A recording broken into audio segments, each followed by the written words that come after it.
সুপ্রিয় বন্ধুরা, তিতাস 97 ব্লগসের পক্ষ থেকে আপনাদেরকে আজ স্বাগতম। আজকে যে মেডিসিনটি নিয়ে রিভিউ দিব, এই মেডিসিনটির নাম হচ্ছে তুস্কা প্লাস।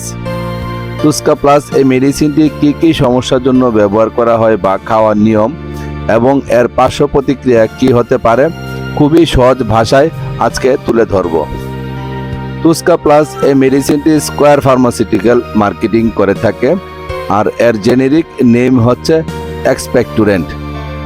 তবে বন্ধুরা, যে কোনো মেডিসিন খাওয়া বা ব্যবহার করার আগে অবশ্যই একজন রেজিস্টার্ড ডক্টরের পরামর্শ নিয়ে খাবেন অথবা ব্যবহার করবেন, কারণ একজন রেজিস্টার্ড ডক্টর রোগীর সার্বিক দিক চিন্তা করে প্রেসক্রিপশন করে থাকে। আরেকটি কথা বন্ধুরা, স্বাস্থ্যই সকল সুখের মূল। স্বাস্থ্যের প্রতি অবশ্যই খেয়াল রাখবেন।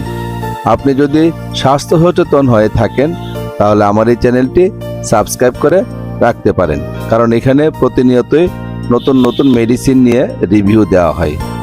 তুস্কা প্লাস প্রতিটি ফাইলের মূল্য 85 টাকা বর্তমান রেট। ডাইফেনহাইড্রামিন একটি অ্যান্টিহিস্টামিন যা হিস্টামিনের উপসর্গ উপশমে সাহায্য করে।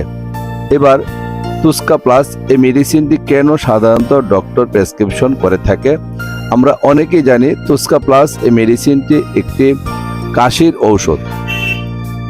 নির্দেশনা: তুস্কা প্লাস সিরাপ শ্লেষাযুক্ত কাশি সহ শ্বাসনালীর উপরের অংশের রোগজনিত উপসর্গ উপশমের জন্য ব্যবহৃত হয়। বন্ধুরা, যে সমস্ত কাশির সাথে শ্লেষা থাকে বা শ্বাসনালীর উপরের অংশের কাশি যুক্ত হলে সাধারণত তখন ডক্টর এই মেডিসিনটি প্রেসক্রিপশন করে থাকে বা তখন সেবন করা যায়। এখন জানবো কিভাবে বা কত বয়স থেকে এই সিরাপটি খাওয়া যায়। মাত্রা ও সেবন বিধি: 12 বছর এবং তদুত্তরে 12 বছরের পর থেকে 10 মিলি অর্থাৎ 2 চামচ করে দিনে 4 বার। আবার কখনো কখনো ডক্টর 2 চামচ করে দিনে 3 বারও দিয়ে থাকে। সেটি আপনার ডক্টর প্রেসক্রিপশন অনুযায়ী সেবন করতে হবে। তুস্কা প্লাস এই সিরাপটি খুবই সুসহনীয়, তবে কিছু কিছু ক্ষেত্রে পার্শ্ব প্রতিক্রিয়া যেমন মুখ, ঠোঁট, জিহ্বা ফুলে যাওয়া, অ্যালার্জিক প্রতিক্রিয়া, আশারতা, মাথা ঘোরা, ঘুম ঘুম ভাব, ঝাপসা দৃষ্টি, মুখ, নাক, গলার শুষ্ক ভাব, বমি বমি ভাব ইত্যাদি পার্শ্ব প্রতিক্রিয়া দেখা দিতে পারে। সতর্কতা: যে সমস্ত রোগী যকৃত, বৃক্ক, প্রোস্টেট এর রোগে ভুগছেন তাদের ক্ষেত্রে এই ঔষধ ব্যবহার করা উচিত নয়। অ্যালকোহল সেবন বর্জনীয়। অন্যান্য ঔষধ যেমন ট্রাঙ্কুলাইজার, বারবিচুরেট, কোডেইন ব্যবহারে সতর্কতা নেওয়া উচিত। গাড়ি ও যন্ত্রপাতি চালানো থেকে বিরত থাকা উচিত। গর্ভাবস্থায় ও স্তন্যদানকালে এই ঔষধ ব্যবহারে কোনো সুনির্দিষ্ট তথ্য পাওয়া যায়নি।